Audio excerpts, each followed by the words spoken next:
2024 T20 ప్రపంచ cup ఫైనల్కు అంతా సిద్ధమైంది. శనివారం జరిగే ఫైనల్ 4లో ట్రోఫీ కోసం టీమిండియా, సౌత్ ఆఫ్రికా జట్లు తలపడనున్నాయి. రెండు జట్లు కూడా ఎలాగైనా ట్రోఫీ గెలవాలని పట్టుదలగా ఉన్నాయి. ఈసారి టీ20 ప్రపంచ కప్ ఎలాగైనా గెలిచి 17 ఏళ్ల నిరీక్షణకు తెరదించాలని రోహిత్ సేన పట్టుదలగా ఉంది.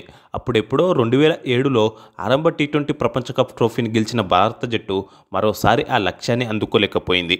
2014లో ఫైనల్ చేరినప్పటికీ తుదిమెట్టుపై బోల్తా పడింది. అలాగే 11 ఏళ్లుగా ఐసీసీ ట్రోఫీ లేని కరువును తీర్చుకోవాలని భారత జట్టు భావిస్తోంది. చివరగా భారత జట్టు 2013లో ఐసీసీ ఛాంపియన్స్ ట్రోఫీని గెలిచిన సంగతి తెలిసిందే. అంతేకాకుండా ఈ ప్రపంచ కప్ విజయంతో జట్టులోని సీనియర్ ఆటగాళ్లు రోహిత్ శర్మ, విరాట్ కోహ్లీతో పాటు హెడ్ కోచ్ రాహుల్ ద్రావిడ్కు అదిరిపోయే కానుక ఇవ్వాలని జట్టు భావిస్తోంది. ఎందుకంటే వీరు ముగ్గురు మరో ప్రపంచ కప్లో కనిపించకపోవచ్చు. మరోవైపు దక్షిణాఫ్రికా విషయానికొస్తే 3 దశాబ్దాలుగా అంతర్జాతీయ క్రికెట్లో బలమైన జట్టుగా ఉన్నప్పటికీ ఒక్కసారి కూడా ప్రపంచ కప్ను ముద్దాడలేకపోయింది. ట్రోఫీ సంగతి పక్కన పెడితే ఒక్కసారి కూడా ఫైనల్ చేరలేదంటేనే నమ్మశక్యం కాదు. లీగ్ దశలో ఎంత మంచి పర్ఫార్మెన్స్ ఇచ్చినప్పటికీ ప్రతిసారి సెమీస్లో వెనుదిరగడం సఫారీలకు అలవాటుగా మారింది. అలాంటిది ఈసారి అద్భుత ప్రదర్శనతో సౌత్ ఆఫ్రికా జట్టు ఫైనల్ చేరింది. లేక వచ్చిన అవకాశం కావడంతో ఎట్టి పరిస్థితుల్లోనూ ట్రోఫీని వదలకూడదని సఫారీలు భావిస్తున్నారు. దీంతో ఫైనల్ మ్యాచ్ హోరాహోరీగా సాగడం ఖాయంగా కనిపిస్తుంది. ప్రస్తుతం టేబుల్పై రెండు జట్లు బలంగా ఉన్నాయి. భారత్, సౌత్ ఆఫ్రికా రెండు జట్లు కూడా ఈ టోర్నీలో ఒక్క మ్యాచ్ కూడా ఓడిపోలేదు. ఒక్క ఓటమి కూడా లేకుండా ఫైనల్ చేరాయి. దీన్ని బట్టే చెప్పొచ్చు రెండు జట్లు ఎంత బలంగా ఉన్నాయి. మొత్తంగా ఫైనల్ మ్యాచ్కు ముందు రెండు జట్ల బలాబలాలు, హెడ్ టు హెడ్ రికార్డులు, pitch report, weather report, playing 11 గురించి ఇప్పుడు మాట్లాడుకుందాం. ముందుగా బలాబలాలను చూసుకుంటే రోహిత్ శర్మ, విరాట్ కోహ్లీ, సూర్యకుమార్ యాదవ్, రిషబ్ పంత్, హార్దిక్ పాండ్యా, శివం దూబే, అక్షర్ పటేల్, రవీంద్ర జడేజాలతో టీమిండియా బ్యాటింగ్ ఆర్డర్ పటిష్టంగా ఉంది. సెమీఫైనల్లో ఇంగ్లాండ్తో సూపర్ 8లో ఆస్ట్రేలియాతో మ్యాచ్లో చెలరేగి ఆడిన కెప్టెన్ రోహిత్ శర్మ టీమిండియా విజయంలో కీలక పాత్ర పోషించాడు. ఫైనల్ మ్యాచ్లోనూ టీమిండియా గెలవాలంటే రోహిత్ కీలకం కానున్నాడు. రోహిత్ అద్భుత కెప్టెన్సీ కూడా జట్టుకు బలంగా మారింది. కెప్టెన్గానే కాకుండా బ్యాటర్గాను జట్టును రోహిత్ ముందుండి నడిపిస్తుండడం టీమిండియాకు అతిపెద్ద బలంగా చెప్పుకోవచ్చు. ఒక రకంగా చెప్పాలంటే ఫైనల్ మ్యాచ్లో టీమిండియా గెలవాలంటే రోహిత్ ప్రదర్శన కీలకం కానుంది. రోహిత్తో పాటు సూర్యకుమార్ యాదవ్, హార్దిక్ పాండ్యా, రిషబ్ పంత్ ఫామ్లో ఉండడం టీమిండియాకు ప్లస్ పాయింట్. అయితే కింగ్ విరాట్ కోహ్లీ రాణించలేకపోతుండడం కాస్త కలవరపెట్టే అంశం. ఫైనల్లోనైనా కోహ్లీ రాణించాలని జట్టు మేనేజ్మెంట్ భావిస్తోంది. శివం దూబే, రవీంద్ర జడేజా కూడా ఆశించిన మేర రాణించలేకపోతుండడం కాస్త మైనసే అని చెప్పుకోవాలి.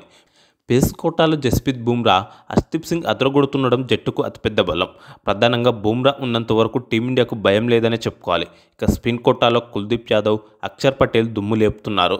అయితే జడేజా కూడా సరైన సహకారం అందిస్తే మన స్పిన్ బలం మరింత పెరగనుంది.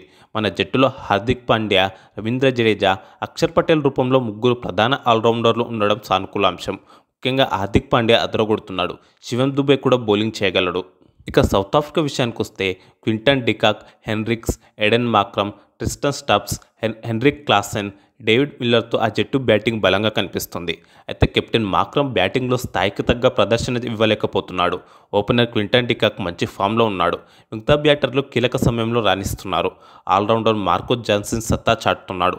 కగిసో రబాడా, అన్రిచ్ నోజేతో పేస్ యూనిట్, కేశవ్ మహారాజ్, షంసీతో స్పిన్ యూనిట్ బలంగా కనిపిస్తున్నాయి. మొత్తంగా చూస్తే ఈ టోర్నీలో రెండు జట్లు కూడా ఏ ఒక్కరిద్దరిపై ఆధారపడకుండా సమిష్టి ప్రదర్శనతో ఫైనల్ చేరాయి. తుది పోరులోనూ అదే ఆట తీరును కనబర్చాలని భావిస్తున్నాయి. దీంతో ఫైనల్ మ్యాచ్లో ఒకరిద్దరు ఆటగాళ్లపై దృష్టి సారించలేం. రెండు జట్ల హెడ్ టు హెడ్ రికార్డులను ఒకసారి పరిశీలిస్తే పొట్టి ఫార్మాట్లో భారత్, సౌత్ ఆఫ్రికా జట్లు ఇప్పటి వరకు 26 మ్యాచ్ల్లో తలపడ్డాయి. ఇందులో అత్యధికంగా టీమిండియా 14 మ్యాచ్ల్లో గెలవగా సౌత్ ఆఫ్రికా 11 గెలిచింది. ఒక దాంట్లో ఫలితం రాలేదు. అలాగే టీ20 ప్రపంచ కప్లో రెండు జట్లు 6 సార్లు తలపడగా అత్యధికంగా టీమిండియా 4, సౌత్ ఆఫ్రికా 2 గెలిచాయి.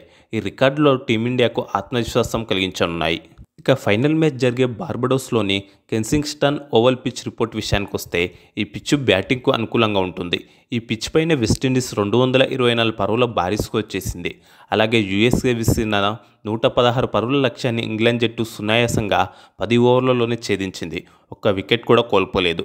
ఇక్కడ స్టేట్ బౌండరీ పొడవు 74 మీటర్లుగా ఉంది. అయితే మ్యాచ్ డే టైంలో జరుగుతుంది కాబట్టి కొత్త బంతితో పేసర్లకు మంచి సహకారం లభించనుంది. గత రికార్డులను బట్టి చూస్తే ఈ పిచ్పై స్పిన్నర్ల కంటే పేసర్ల ప్రభావమే ఎక్కువగా ఉండనుంది. ఇక్కడ ఇప్పటి వరకు పేసర్లు 59 వికెట్లు తీయక స్పిన్నర్లు 32 వికెట్లు తీశారు. మొత్తంగా ఇక్కడ ఇప్పటి వరకు 32 అంతర్జాతీయ టీ20 మ్యాచ్లు జరిగాయి. అందులో 19 సార్లు మొదట బ్యాటింగ్ చేసిన జట్లు గెలవగా 10 సార్లు సెకండ్ బ్యాటింగ్ చేసిన జట్లు గెలిచాయి. ఓ మ్యాచ్ టై కాగా రెండింటిలో ఫలితం తేలలేదు. టాస్ గెలిచిన జట్లు 18 మ్యాచ్ల్లో విజయం సాధించాయి. టాస్ గెలిచిన జట్లు 13 మ్యాచ్ల్లో ముందుగా బ్యాటింగ్ చేయగా 10 గెలిచాయి. 19 సార్లు ముందుగా బౌలింగ్ ఎంచుకోగా 8 మాత్రమే గెలిచాయి. గత రికార్డులను బట్టి చూస్తే ఫైనల్ 4లో టాస్ గెలిచిన జట్టు ముందుగా బ్యాటింగ్ ఎంచుకోవచ్చు.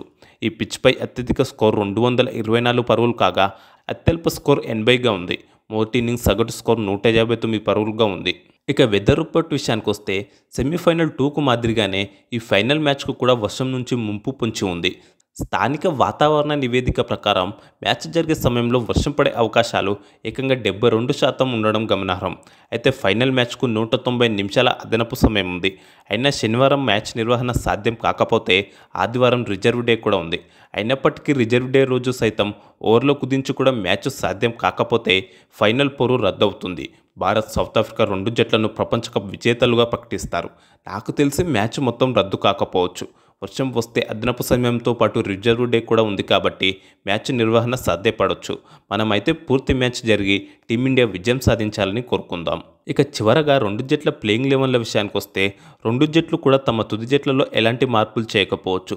సెమీఫైనల్లో ఆడిన ప్లేయింగ్ 11తోనే ఆడే అవకాశాలు ఎక్కువగా ఉన్నాయి. ముఖ్యంగా మన టీమిండియా ప్లేయింగ్ 11లో ఎలాంటి మార్పులు జరిగే అవకాశాలు లేవు. భారత జట్టులో captain Rohit Sharma, vice captain Hardik పాండ్యాతో పాటు విరాట్ కోహ్లీ, వికెట్ కీపర్ రిషబ్ పంత్, సూర్యకుమార్ యాదవ్, శివం దూబే, రవీంద్ర జడేజా, అక్షర్ పటేల్, కుల్దీప్ యాదవ్, జస్ప్రీత్ బుమ్రా, హర్షదీప్ సింగ్ కొనసాగనున్నారు. ఇక సౌత్ ఆఫ్రికా ప్లేయింగ్ 11లో కెప్టెన్ ఏడెన్ మాక్రమ్తో పాటు Quinton de Kock, Hendricks, Tristan Stubbs, Klaasen, Miller, Jansen, Keshav Maharaj, Rabada, Nortje, Shamsi కొనసాగే అవకాశాలే ఎక్కువ. అయితే టేబుల్పై ఎలా ఉన్నా ఫైనల్ రోజు మెరుగైన ప్రదర్శన చేసిన జట్టునే విజయం వరించనుంది. చివరగా మన జట్టు ఫైనల్ 4లో గెలిచి ట్రోఫీ గెలవాలని కోరుకుంటూ మన టీమిండియాకు ఆల్ ద బెస్ట్ చెప్దాం. ఇక ఈ వీడియో మీకు నచ్చితే లైక్, షేర్ చేయండి. టీమిండియా ఫైనల్లో గెలవాలంటే ఎవరు కీలకం అవుతారో అనుకుంటున్నారో కామెంట్స్ బాక్స్లో మీ అభిప్రాయాలను తెలియజేయండి. ఇక ఇలాంటి మరిన్ని స్పోర్ట్స్ అప్డేట్స్ కోసం మా ఛానల్ను తప్పకుండా సబ్స్క్రైబ్ చేసుకోగలరు.